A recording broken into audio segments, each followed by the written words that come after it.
요새는 이제 챗 GPT가 대세인데요. 챗 GPT 때문에 사라질 만한 직업들도 좀 많이 생기고. 근데 이제 제가 여쭙고 싶은 건 법무법인에서도 챗 GPT를 활용을 해서 어떤 뭐 기존의 업무를 좀 줄어들게 하거나 아니면 또 승소 확률을 높일 수 있는 그런 어떤 뭐 도구가 될 수 있는지 그 점에 대해서 한번 여쭙고 싶거든요.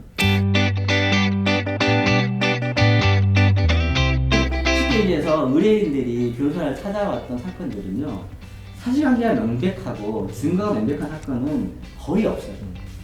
대부분 사실관계가 불명확하고 증거가 부족할 때 우리한테 옵니다.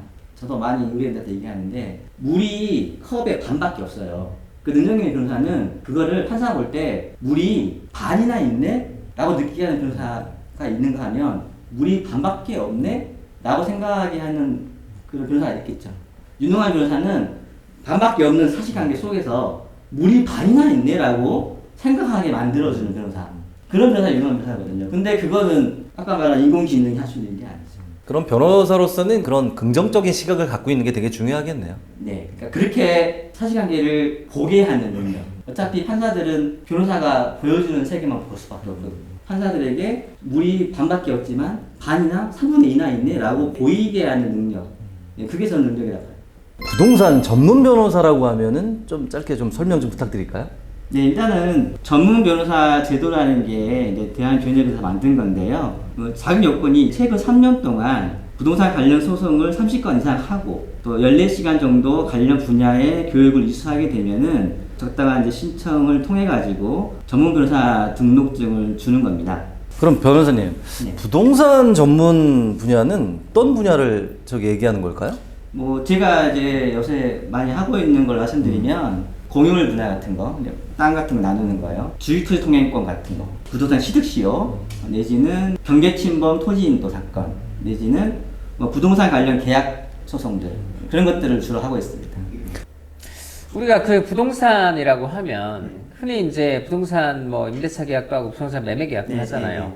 그리고 보통 계약금이 있고 중도금이 있고 잔금이 있고 네, 그렇잖아요. 네, 그럼 어떤 경우에는 계약금만 지급을 하다가 계약이 파기되는 경우도 있고 네. 또 중도금까지 지급했다가 계약이 파기되는 경우도 네. 있고 그러면 계약금, 중도금, 잔금 그 법률관계가 뭔지 무엇인지 간략히 설명을 해줄 수가 있어요?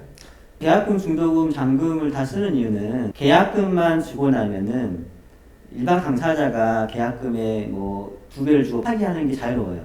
근데 중도금을 받는 부터는 그렇게 파기할 수는 없거든요. 누군가가 의무를 불이행해야지만 파기할 수가 있는 거거든요. 그래서 최근에 실제로 뭐 한 2, 3년 전부터 뭐 부동산 가격이 뭐 아파트 같은 경우는 뭐 거의 2배씩 뛰고 그랬잖아요. 그러니까 뭐 계약금 10분의 1 주고 계약을 했는데 갑자기 부동산 가격이 한 2배 가까이 뛰어버리니까 계약금만 2배 오르주고 파기하는 사례가 많이 있었거든요. 근데 그런 사례에서도 만약 중도금까지 얼른 주고 났다면 그런 식으로 파기는 못하는 거죠. 네, 그런 차이가 있습니다. 혹시 전세 사기를 당하지 않으면 사실 내용은 좀 복잡할 것 같긴 하지만 요것만큼은 하지 말아야 된다라는 거 좀 설명해 주시겠어요? 지금도 저 전세사기 단체 사건 하고 있긴 한데 가장 중요한 거는 이 사람이 이 물건을 전세를 줄 수 있는 권리가 있는 사람이냐 아니냐를 판단을 해야 되는 거예요. 계약할 때 이 사람이 소유자가 맞는지 아닌지, 소유자가 아니라 하더라도 전세 계약을 체결할 수 있는 권한이 있는 사람인지 그걸 파악을 해야 되는데 이제 현재 하고 있는 사건도 이제 그걸 파악을 못하고 사기를 당한 사건입니다. 소송하고 있는 상황입니다. 아까 전세 사기 사건이 민사 사건이라고 하셨잖아요.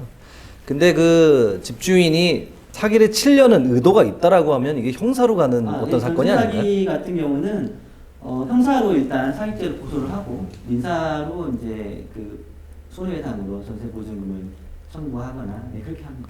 전세 사기라는 것은 쉽게 말을 해서 보증금에 대해서 민사적으로 승소 판결을 받아도 집행이 안 돼 버리니까 사실은 민사 판결을 받아도 실효성이 별로 없기 때문에 전세 사기로 인해서 누가 이익을 받는지 그 사람들을 잘 추려내서 형사고소를 하고 수사기관은 빨리빨리 움직여줘서 그 사람들을 재판으로 넘기고 또 그리고 주범이나 많은 경제 이익을 취한 사람들은 빨리빨리 구속하고 그렇게 해서 많은 형량을 받는 그런 과정을 거치면서 결국 그 사람들이 본인이 징역형을 오래 살지 않기 위해서 합의하는 과정에서 피해 보상을 받는 그런 구조입니다. 그런데 가장 중요한 것은 전세 사기가 이렇게 사회적으로 계속 발생을 하고 이걸 엄벌을 하기 위해서는 쉽게 말을 해서 그 공인중개사 그리고 여러 단체들이 같이 협업을 하고 협잡을 해서 발생이 되는 것이기 때문에 행정적으로도 평소에 규제를 많이 하고 그리고 전세 사기로 인해서 많은 이득을 취한 자는 엄벌을 받도록 해서 그런 일들이 다시 발생을 하지 않도록 예방을 해야 되는 거죠.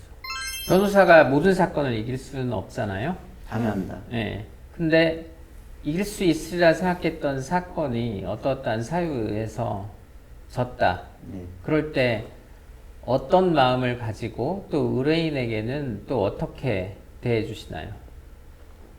사건을 진행하고 이제 이길 수 있을 거라고 생각했는데 이제 만약 패소하는 경우가 있을 수는 있죠. 그러면 이제 판결문을 보고 그 판결문의 허점이 무엇인지를 파악을 해가지고 항소 여부를 이제 정하는 거고요. 판사도 사람이기 때문에 그러면 항소심에서 충분히 조정으로 재판부가 이렇게 유도를 해주고 또 상대방을 이제 좀 설득할 수 있는 논리를 개발해가지고 적정한 선에서 조정하는데 뭐 상대방이 만약에 2심이 이겼다 하더라도 상대방도 항소심에서 또 뒤집힐 수 있지 않을까 하는 불안감이 또 있거든요. 그러면 이제 그런 것 때문에 이제 적정하게 이제 조정을 해서 사건을 해결하기도 하고 그렇게 합니다. 이기십시오의 새로운 코너였죠. 오늘은 법무법인 해안에 부동산 전문 변호사 각종훈 변호사와 대표 변호사님 이렇게 두 분 모셔서 얘기 나누는데요. 그러면 변호사님 오늘 나오셔서 감사하고요. 감사합니다. 저희 같이 인사하면서 오늘 마무리하시죠. 여러분 감사합니다. 감사합니다.